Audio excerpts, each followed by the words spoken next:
Hello, it's widely accepted that you only have 7 seconds to win over your class at the start of the first lesson at the beginning of a course.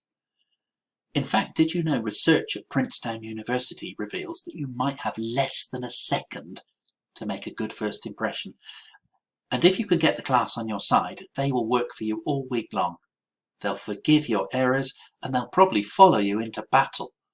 But if you blow that first good impression, your job will be more challenging and you could have an uphill battle to win them over. Pause now. See yourself through your students' eyes. Think back to your own school or university days. Do you remember one teacher who really inspired you? What made them so good? Great teachers make a real impact on people's lives. If you think about it, what you're doing is amazing. You're inspiring somebody to go back out into the world and change it. Now think about a poor teacher, someone for whom you had no respect whatsoever. Why did you form this impression? Finally, think about what a student will say about you when she returns to her own country. You're going to be spending a lot of time together with these kids, and unless you win them over, your task could be more difficult. So let's look at some of the basics. Firstly, be on time. In fact, be a bit early. Be ready at the door to welcome your students in with a smile. If you still have photocopying to do, maybe you still need to boot up your computer, well, it's too late. If the class starts at 9 o'clock, that means you start teaching at 9. Dress code. Seoul's dress code is smart, casual. No jeans, please. Men, have a shave and tuck your shirt in. Women, just make sure that your outfit is appropriate for young learners. I would suggest avoiding leggings, for instance. We don't expect a business suit. And please don't wear a tie. Men and women, why not choose your most professional outfit for the first day, for that good first impression? You're highly qualified professionals. The job of teaching earns a lot of respect in most cultures. Please dress as you would like to be perceived. I read somewhere that a good example of smart casual dress is the cast of the TV show Friends. Next, have your whiteboard already prepared. This here is always a good model to follow. Now there's a margin on the left here to record any new words which emerge, and there's a footer here at the bottom to write examples of errors. Up at the top you've got your language aims for the lesson, and don't forget your name to introduce yourself, and leave this up for a few days.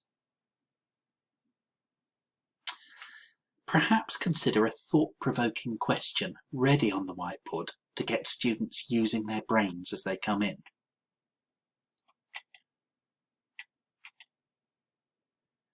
Now make sure that anything electronic has had a test run before class.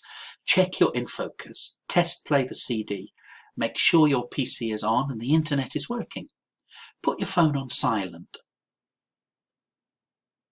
Now remember, teenagers today, they live in a world of tech and they won't respect a teacher who has difficulty switching on a laptop. Now, it might not be your fault, but this is how they will perceive it. An investment of 5 minutes in your classroom before kickoff will make you look like the polished professional that you are. Make sure the seating is correct for your first activity when the students come in. I don't ever like to see students sitting in rows. Consider students in small islands, if your room is big enough. Now, many teachers like the horseshoe shape, but I think that this is still students sitting in rows. So have a think about how your classroom is set up.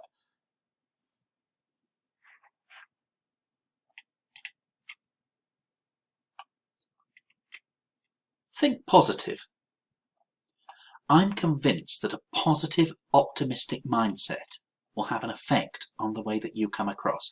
Say to yourself, this will be great. This lesson will be fun. The kids will have a great time and I will achieve my aims. Smile. Introduce yourself. It's polite. These kids have just arrived from another country. They're going to be disoriented, homesick, perhaps jet-lagged, certainly culture-shocked. You're their mummy or daddy for the next few hours. Be calm, be confident, be in control. I'm sure you're worried. Will your lesson plan work? Have you copied enough worksheets? Do you thoroughly understand your lesson aims? But the kids aren't aware of your worries. So, like a swan, you might be paddling frantically underwater, but let them only see you gliding gracefully. Open body language and eye contact. The majority of communication is non-verbal. I always find that I'm paranoid when I focus too hard on my own body language. But take a moment to think about what you're communicating non-verbally with your first moments.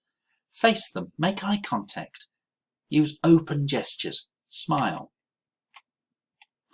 And speak softly. Don't shout, because the students will just shout louder. Bring their volume down to your level. Don't raise your voice at all. And grade your language. Speak slowly and clearly, using grammar and vocabulary suitable for the level of the students that you have. It'll take a day or two for their ears to tune into your accent, and then you can gradually speed your speech up to a rate approaching natural. Fail to prepare, prepare to fail. This seems like a trite and obvious thing to say, but if your paperwork isn't in order, if your room isn't set up, if your lesson and your materials aren't all prepared, it's all going to go wrong. Plan your opening comments. Even write down a little script on the back of an envelope. Practice in front of a mirror. Remember, you only have these 7 seconds, so make them count. Make your first activity great. See the first day activity video on this website. There's loads of ideas to get students talking and, more importantly, moving. Set the tone for the whole course right at the beginning and start as you mean to go on. Now this one's important. Be yourself. In his book, How to Teach English, Jeremy Harmer talks about the importance of being authentic. Be yourself, or be an edited version of yourself. If you're old school like me, and I'm an old man, don't try and be cool and down with the kids. Just be a clearly spoken version of yourself. If you put on an act, the students will spot this a mile off. Let's have a look at what makes a good teacher according to research quoted in the first chapter of Harmer's book. It's important that you can talk to the teacher when you have problems or you don't get along with your subject. A good teacher is somebody who has affinity with the students that they're teaching. So identify with the students and their hopes and their aspirations. Ask them questions. A good teacher will try and draw out the quiet students and control the more talkative ones. A good student should be able to correct people without offending them. Have a look at my video on this website on how to correct errors and how to give feedback.